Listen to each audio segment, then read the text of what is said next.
dokumenti līdzi, un tā skaitā šim cilvēkam bija 3 atsauksmes. 3 pozitīvas atsauksmes. Ja ir kādi jautājumi, mēs varam uzdot šos jautājumus. Un daži kolēģi izmantoja šo iespēju un tieši jautāja. Bet, ja kāds uzskata, ka šis cilvēks nevar būt Latvijas tiesnesis, tad viņam par to ir jārunā. Jo problēma ir kāda. Komisijā nerunāja neviens. Šī argumenta, ko Elksniekums saka, tikai šeit izskan. Tas ir tikai šodien, jo vakar bija tā, ka cilvēks atbildēja uz visiem jautājumiem un notiek balsošana. Un daļa balso pret, daļa balso atturās. Un tagad ir jautājums, kāpēc tas notika? Un mēs nevaram atbildēt, tāpēc, ka tas notika, tā balsošana notika aizklāti. Un tā nedrīkst būt. Jo, ja cilvēks atzīts par derīgo, viņu nedrīkst vienkārši izbalsot. Komisijā vairākums ir koalīcijas vai ne koalīcijas biedri. Tur jau tā lieta. Jūs zināt, ka šeit nav, manuprāt, nozīme koalīcija vai opozīcija. Šeit mēs vēlam tiesnesi. Ja mēs šādā veidā iesim uz priekšu, kā kaut ko kādam tikai ieriept, tad mēs saprotam, ka mēs spēlējamies ar cilvēku likteņiem.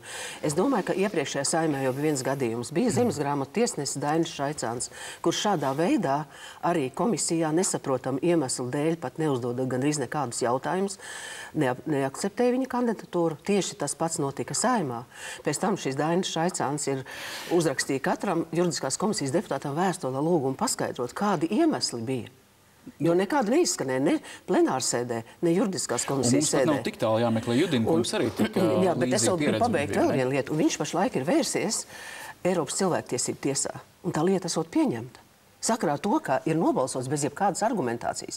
Es būtu ārkārtīgi gandarīti, ja tas, ko jūs šodien teicāt, jūs vakar runātu komisijas sēdē, apspriežot konkrētu amatpersonu. Problēma ir tieši nav runa par cilvēku. Runa ir par procedūru, kas būtībā ir pretrunā ar tiesiskuma ideju. Jo sanāk tā, ka cilvēks var nākt, viņš var stāstīt par to, kas viņš ir, viņam var būt dokumenti, bet cilvēks, kas balso, zinādams, ka viņš balsos aizklāti, var darīt visu, kas viņam nāk prātā. Bet jūs valkat paralēlis ar to gadījumu, kad arī jūs neapstiprināja par augstākās tiesneses Saeimu, vēl 10. Saeimu. Šīs gadījums vienkārši man ļauj saprast, ko izjūt cilvēks, attiecībā uz kuru tās lēmums ir pieņems. Es atceros arī, ka man vienkārši nebija skaidrs, un man nebija kam pavaicāt, kāpēc. Jo, ja tev pasaka, ka tu neatbilsti, ir tādas un tādas prasības, šeit ir problēma, tad cilvēkam ir saprotams, kāpēc.